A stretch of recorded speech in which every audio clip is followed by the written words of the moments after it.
Hello, and it's my first video on this channel. I hope you enjoy. I just want to say thank you to CNBC. I used their video for research for this project. Now, back to the video.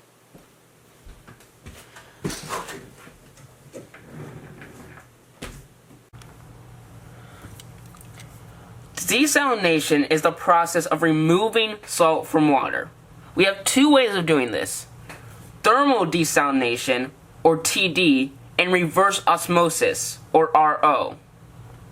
TD is the process of boiling salt water, capturing the steam, and turning that steam into fresh water. We boil the salt water, capture the steam in this tunnel, and that after it goes through this tunnel, it is turned into fresh water, which is put into this cup.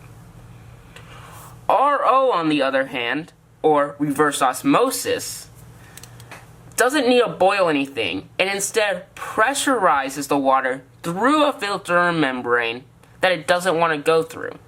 The high pressure forces it through the membrane and away from the salt.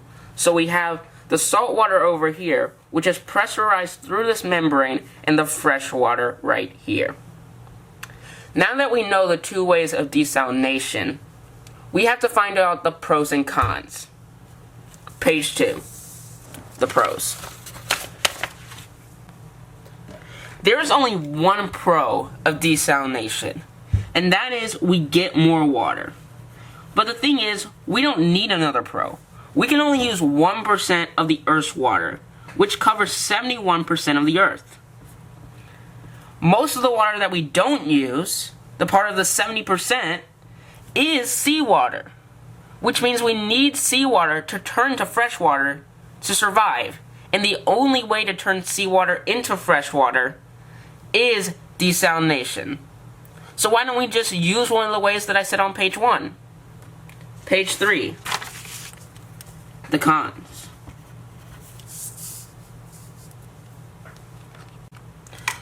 While there is only one pro of desalination, there are multiple cons, including cost, energy, and byproduct.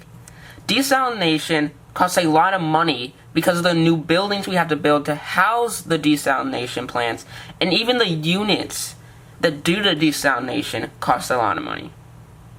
A product that I can buy online that uses desalination and reverse osmosis costs $300. Now imagine what a large one of those would cost. It could cost about $30,000 to $300,000. Also, it takes a lot of energy to pressurize the water through a filter, which means that it costs even more money. Not to mention the environmental effects. As a byproduct of reverse osmosis, we create brine. What is brine, you ask? Well, let me tell you, as I create my own seawater. So to make seawater, you need to get a cup of water, about right there, in this one. And then you need to get half a teaspoon of salt. And then you pour the salt inside the water, and then you start mixing. So let's do that right now. Now let's talk about brine. Brine is a highly concentrated salt water, which usually occurs underground or in salt lakes. Brine is good for us because it is a main source of common salt. However, it is terrible for the sea animals. These animals are being bombarded with about 37 billion gallons of brine per day, which will kill many of them. Also, we are producing more brine than fresh water, which means while reverse osmosis is used today, it is not the final solution to desalination.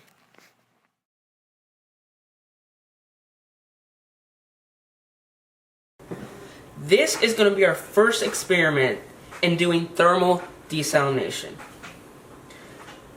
Here I have about 6 cups of seawater, or salt water. I put in every 1 cup half a tablespoon of salt. Now, what I'm doing here is basically going to time how long it takes for this to boil over and to create steam and be left with the salt. Now, what I'm questioning here is why did we change from thermal desalination to reverse osmosis? Because of the cons of reverse osmosis, including cost, energy, and byproduct, which is brine. I just don't understand why we changed. What I'm trying to understand is if the time taken to do thermal desalination is worth not having the cons of reverse osmosis. So let's start this up. We're going to put this on high. And then we're going to put a timer on right here on my phone here. If you guys can see that. Clock, timer, and we're going to start that right there. I'm going to keep an eye on the temperature of this so I know. And then we're going to keep going. Let's start it.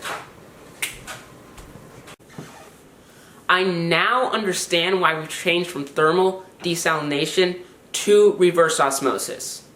It took about half a day for me to get 6 cups of fresh water, steam, not even fresh water, from this. That's a 200 degrees Fahrenheit stove right here. That's a lot of energy. That means that the sun would have to be very hot on a summer day in a very hot climate for even to consider this as an option. The energy taken up by this would be so extreme that it would be more than reverse osmosis. This might be a good idea if you're out in the wild in the environment without any fresh water, if you're on the sea, but for an option for communities that don't have fresh water, it's not a good idea.